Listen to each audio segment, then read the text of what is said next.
The house with too many rooms.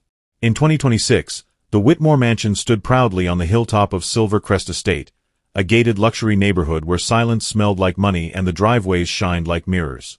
The house had 12 bedrooms, 3 living rooms, a glass elevator, and marble floors that reflected chandeliers like pools of light. To outsiders, it was a dream house. To Ariana Whitmore, it was a prison dressed in gold. Ariana stood at the kitchen sink early that morning, her sleeves rolled up, her long natural curls tied back with a scarf. The sun filtered in through tall windows, touching the diamond bracelets on her wrist, bracelets her late father had given her. Yet, in this house, she was treated as if she owned nothing. "Make sure the floors are spotless today," Vanessa Whitmore said sharply, walking in on high heels that clicked like authority. "Important guests are coming." Vanessa was Ariana's stepmother. Elegant, polished, dangerous. She wore a silk robe even at breakfast, her makeup flawless, her smile practiced. Anyone who didn't know better would think she was kind. Ariana nodded quietly. "Yes, ma'am." That single phrase tasted bitter in her mouth. Once, she had called Vanessa Mom. Once. But that ended the day Ariana's father died, suddenly, mysteriously, and Vanessa took over everything. The house. The accounts. The narrative. "You'll stay out of sight," Vanessa added casually. "Just do your work." Ariana watched her leave, anger tightening her chest. This was her father's house. He had built it brick by brick after years of struggle. He had promised Ariana, "This will always be your home." Now, she scrubbed its floors. By noon, luxury cars filled the driveway, black SUVs, sleek sports cars, tinted windows. Laughter floated in from the grand living room where Vanessa entertained guests dressed in designer outfits. Ariana could hear them talking. "So beautiful," a woman said. "This place is insane," another laughed. Vanessa's voice cut through smoothly. "Please, make yourselves comfortable." Then came the moment Ariana never expected. Vanessa clinked her glass. "Oh, before we start," she said loudly, "let me introduce you to the help." Ariana froze behind the hallway arch. Vanessa pointed directly at her. "This is Ariana," she said sweetly. "She helps around the house. Very hard-working girl." The room went silent. Ariana felt her heart drop. Someone laughed awkwardly. "Oh, okay." Another guest waved. "Nice to meet you." Vanessa smiled wider. Ariana wanted to scream. She was not staff. She was not hired help. She was the daughter of the man who built this mansion. But the lie had already landed. Moments later, a woman spilled wine near the marble tiles. "Oh dear," she said. "Can someone clean this?" A man looked at Ariana and snapped his fingers. "You there. Can you mop the floor?" Laughter followed. Vanessa did not correct them. She did not stop them. She watched. Ariana stood frozen, humiliation burning her skin. "Yes," Ariana said softly. She picked up the mop. As she knelt on the cold marble floor, mopping wine from beneath the feet of people drinking from crystal glasses, something inside her broke. Not loudly. Quietly.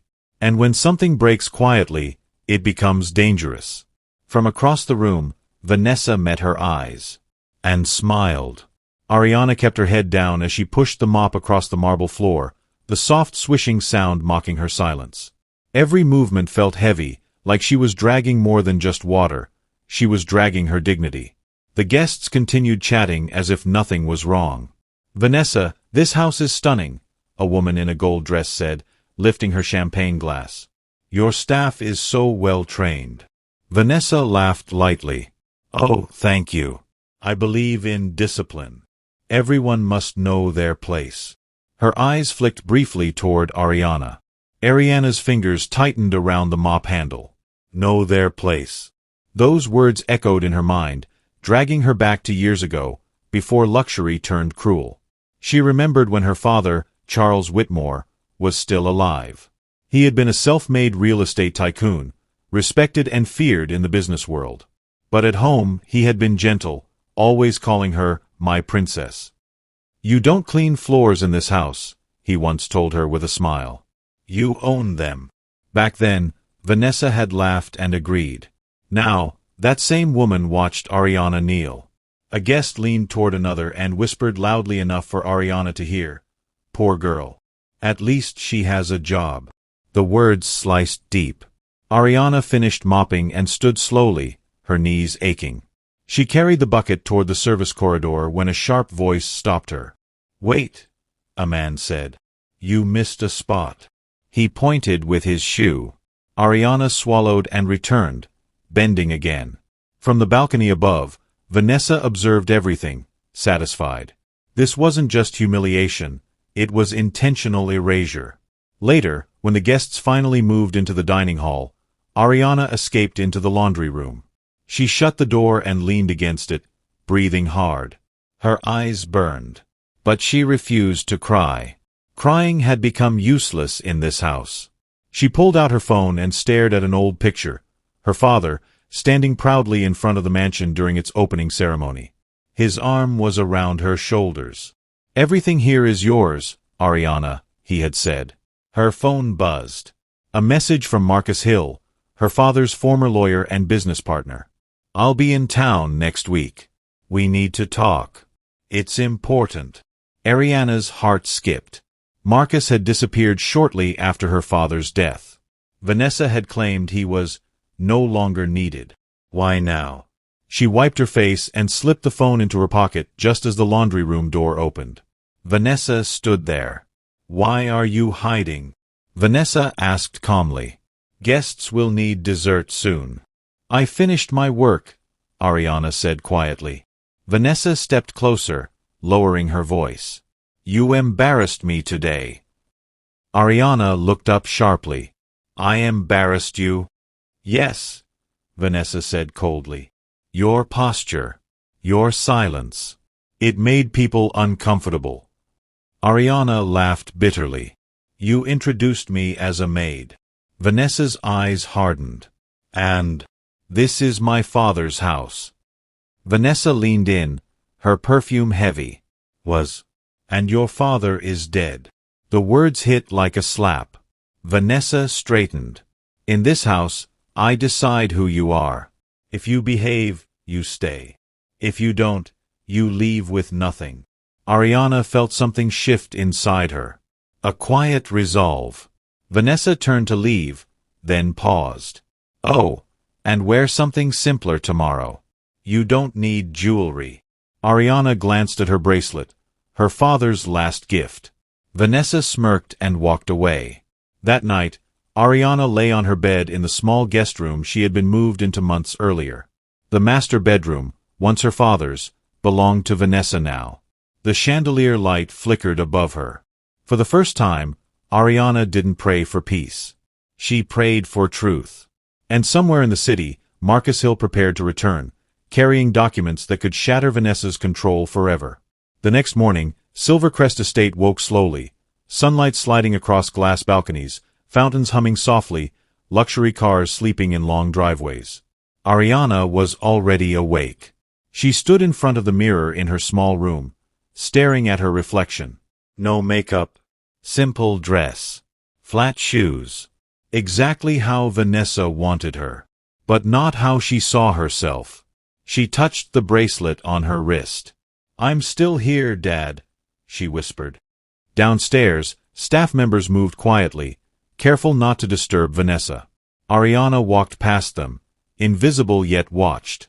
Everyone in the house knew the truth, but no one dared speak it. Late that afternoon, a black sedan pulled up outside the gate. The guard straightened. Mr. Marcus Hill. Ariana, wiping the kitchen counter, froze. Marcus. She peeked through the window. He stepped out, tall, composed, dressed in a tailored charcoal suit. His hair was flecked with gray now, but his presence was unchanged. This was the man who had once treated her like family. Vanessa descended the staircase the moment she heard his name, her smile already prepared. Marcus, she greeted warmly. What a surprise. Vanessa, he replied, his tone polite but guarded. His eyes scanned the room. Then they found Ariana. They softened instantly. "Ariana," he said gently. Vanessa turned sharply. "She's busy. You can speak with me." Marcus ignored her. "You've grown," he said to Ariana. "Your father would be proud." Ariana felt emotion rise in her throat, but she held it down. "Thank you, sir." Vanessa cleared her throat. Marcus came to discuss some old files. "Nothing you need to be involved in." Marcus raised an eyebrow. "Actually, she does." Silence fell. Vanessa's smile tightened. "Excuse me." Marcus reached into his briefcase. Charles left specific instructions. Legal ones. Ariana's heart pounded. Vanessa laughed lightly. "Charles trusted me with everything." Marcus met her gaze. "Not everything." They moved into the private study, once Charles's office. Ariana hadn't been allowed inside in over a year. The room still smelled like old books and leather. Marcus placed a thick envelope on the desk. "This was sealed under attorney-client privilege," he said. "To be opened only if Ariana's guardianship was abused." Vanessa's face stiffened. "This is ridiculous." Marcus opened the envelope anyway. "According to these documents," he continued, "Ariana is the majority shareholder of Whitmore Properties. You, Vanessa, are a temporary executor." Ariana gasped softly. Vanessa stood abruptly. "That's impossible."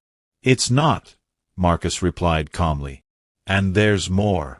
He turned to Ariana. "Your father knew something would happen. That's why he protected you legally, even if not immediately."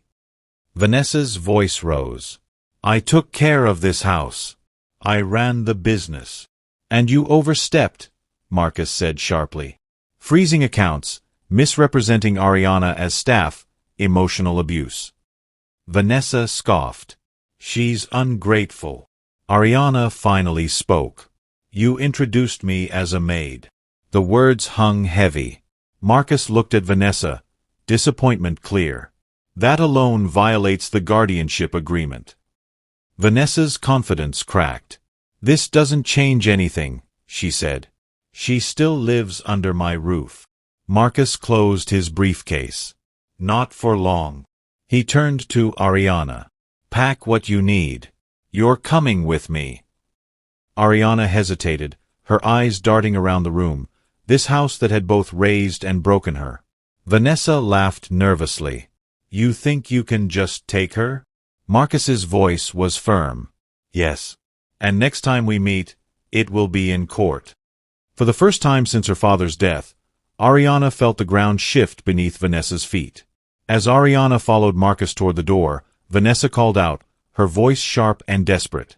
"You walk out that door," she said, "and you lose everything you think you are." Ariana turned back.